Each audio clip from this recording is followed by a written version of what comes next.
काव्य गान है, सेवारत व्यक्ति व्यक्ति कार्य का ही प्राण है।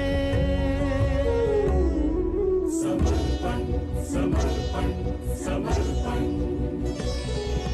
दीनहीन सेवा ही परमेश की अर्चना, केवल उपदेश नहीं कर्म रूप साधना। मन वाचा कर्म से सदैव एक रूप हो, शिव सुंदर नव समाज विश्व वंद्य हम गढ़े। समर्पण समर्पण समर्पण।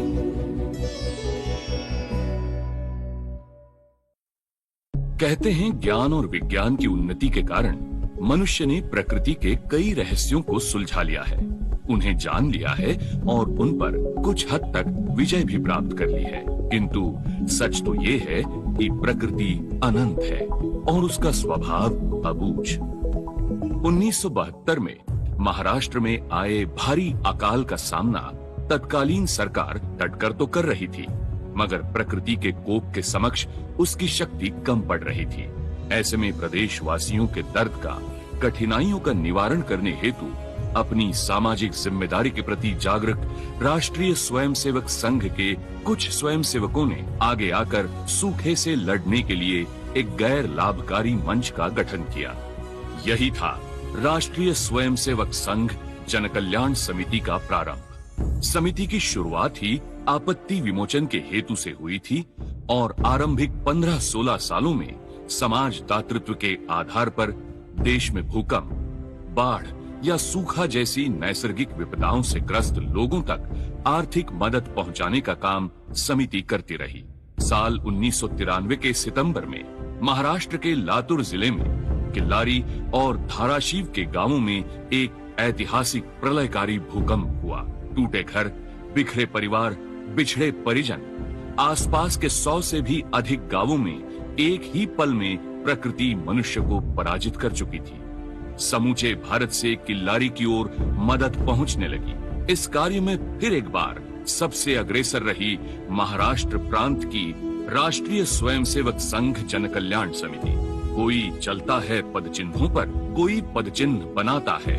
उखड़ी सपनों की नींव जो, कोई फिर नई नींव रचाता है। जनकल्याण समिति ने पुनर्वसन हेतु किल्लारी भूकंप पीड़ितों की सभी प्रकार से सहायता की। निवास, भोजन तथा स्वास्थ्य संबंधी तत्काल सेवाएं तो समिति ने दी, मगर सबसे बड़ा प्रश्न चिन्ह था कि जिस जगह मृत्यु का तांडव हुआ वहां फिर से जीवन प्रवाहित कैसे किया जाए।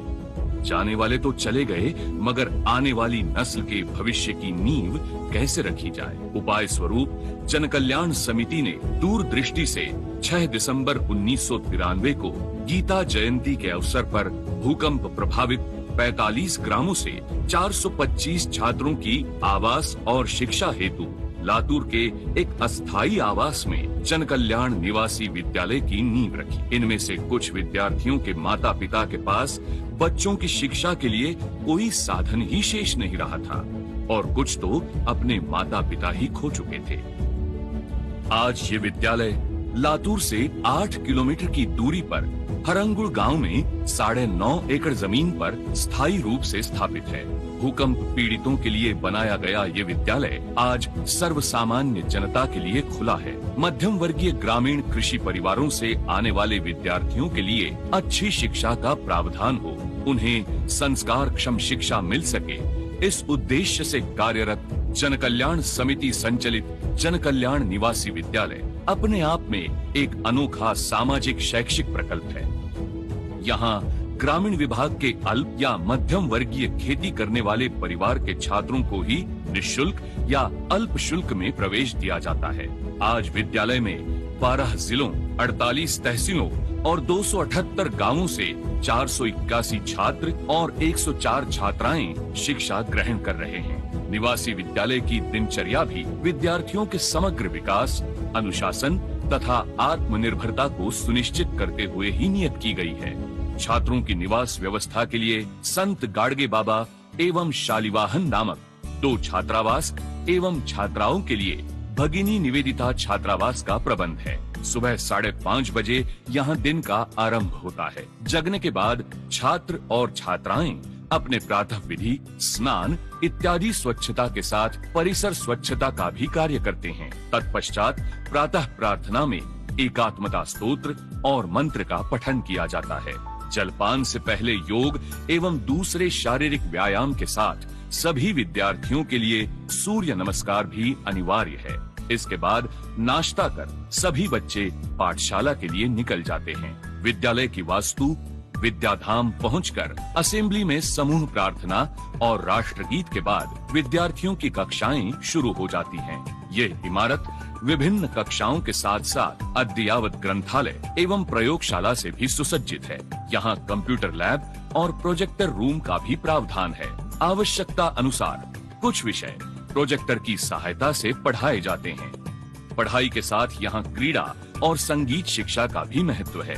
कुछ विद्यार्थी तो गंधर्व महाविद्यालय की संगीत परीक्षाएं भी उत्तीर्ण हैं।